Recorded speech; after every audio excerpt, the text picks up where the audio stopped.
নমস্কার, সখী সুকন্যা ব্লগে সবাইকে জানাই স্বাগত। আজ হলো বাড়ি ফেরার পালা, তাই সবাই মিলে চলে এসেছে কিন্তু গুয়াহাটি এয়ারপোর্টে। বাড়ি ফেরার পালা, মনটা একটু খারাপ। এতদিন বেশ ভালোই কাটছিল দিনগুলো, বেশ ঘুরে ফিরে খেয়ে দিয়ে মজাতেই ছিল। তবে বাড়ি তো ফিরতেই হবে, তো তাই জন্যই আজ চলে এসেছি সবাই কিন্তু গুয়াহাটি এয়ারপোর্টে। আর এয়ারপোর্টে এসে দেখলাম এয়ারপোর্টটা কিন্তু বেশ সাজানো গুছানো। চেকিং করে সবাই ভিতরে ঢুকে গেছি। এখন যাচ্ছি বোর্ডিং পাসের দিকে।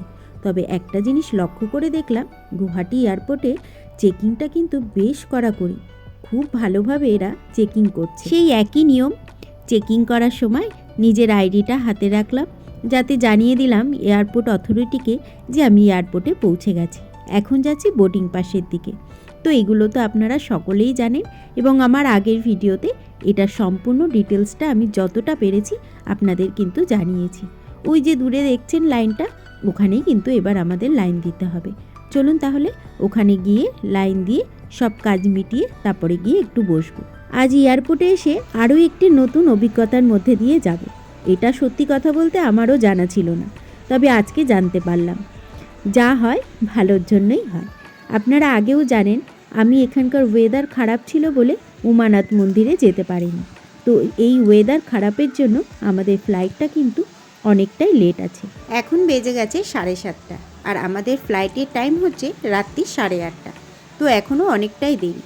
তবু এখন থেকে অ্যানাউন্স করছে যে আমাদের ফ্লাইটটা কিন্তু এই ওয়েদারের জন্য একটু লেট আছে।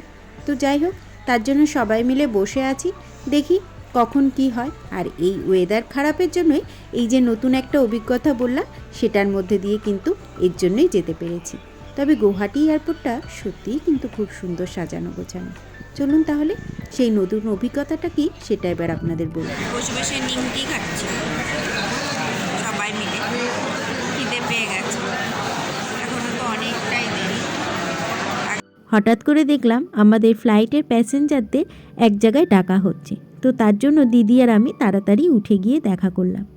তো সেখানে গিয়ে জানতে পারলাম ফ্লাইটটা লেট আছে বলে রাত্রের ডিনারটা ওরা কিন্তু আমাদেরকে দিয়ে দিচ্ছে। তো আমাদের ফ্লাইটটা একটু ডিলে হয়েছে, তো প্রায় রাত্রির কিন্তু 9:45টায় আমাদের ফ্লাইটটা। তো তার জন্য কিন্তু এয়ারপোর্ট থেকে আমাদের এখানে আমাদের যে ফ্লাইটটা সেটার খাবার দিল। তো কী খাবার দিয়েছে এখনও জানি না, মানে ডিনার টাইম হয়ে গেছে সেই জন্য।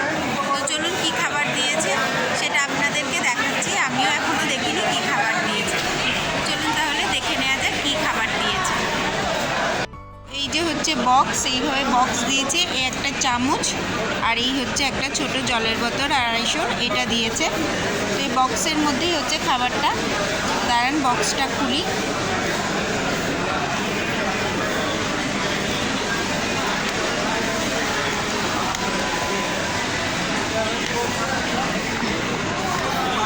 দাঁড়ান খুলে নি, এক হাতে খোলা যাচ্ছে না।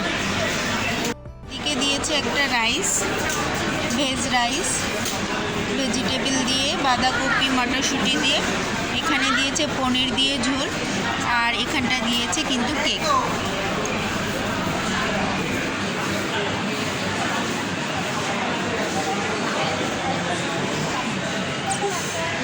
ওর খুব খিদে পেয়ে গেছে, ও কিন্তু আর লেট করতে পারছে না। এই যে দেখুন মাকে ওদিকে দিয়েছে, এদিকে এই যে জামাইবাবু, ছেলে মেয়ে খাচ্ছে, এদিকে দিদি প্লেট হাতে। তো কেমন খেতে? পনির খায় না, খিদেতে যেন পনিরও কেমন খেতে?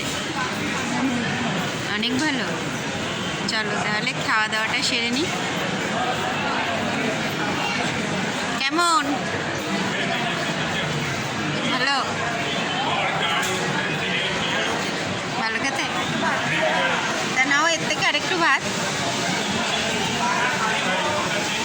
খাওয়া দাওয়াটা সেরে উঠতে উঠতেই বোর্ডিং কিন্তু চালু হয়ে গেল। এখন বাসে করে ফ্লাইটের কাছে পৌঁছানোর পালা। তো এই নতুন অভিজ্ঞতাটা কিন্তু জানতে পারলাম। এটা কিন্তু জানা ছিল না যে যদি কোনো সময় প্লেন লেট থাকে তো এয়ারপোর্ট অথরিটির দায়িত্ব থাকে রাত্রির হোক বা দুপুরের হোক, লাঞ্চ টাইম বা ডিনার টাইম হয়ে গেলে তারা কিন্তু খাবারটা প্রোভাইড করে। তো সেটা নতুন আমি জানতে পারলাম, তাই আপনাদের সঙ্গে কিন্তু শেয়ার করলাম। তো চলুন তাহলে এবার আস্তে আস্তে ফ্লাইটে ওঠার পালা। তাহলে আজকের ভিডিওটা এখানেই শেষ করছি। তো ভিডিওটা কেমন লাগলো সেটা অবশ্যই জানাবে। আর যদি ভালো লেগে থাকে তাহলে একটা লাইক করবেন এবং চ্যানেলটাকে সাবস্ক্রাইব করে নেবেন। সবাই ভালো থাকবেন, সুস্থ থাকবেন। দেখা হচ্ছে খুব তাড়াতাড়ি পরের একটা নতুন ভিডিও নিয়ে।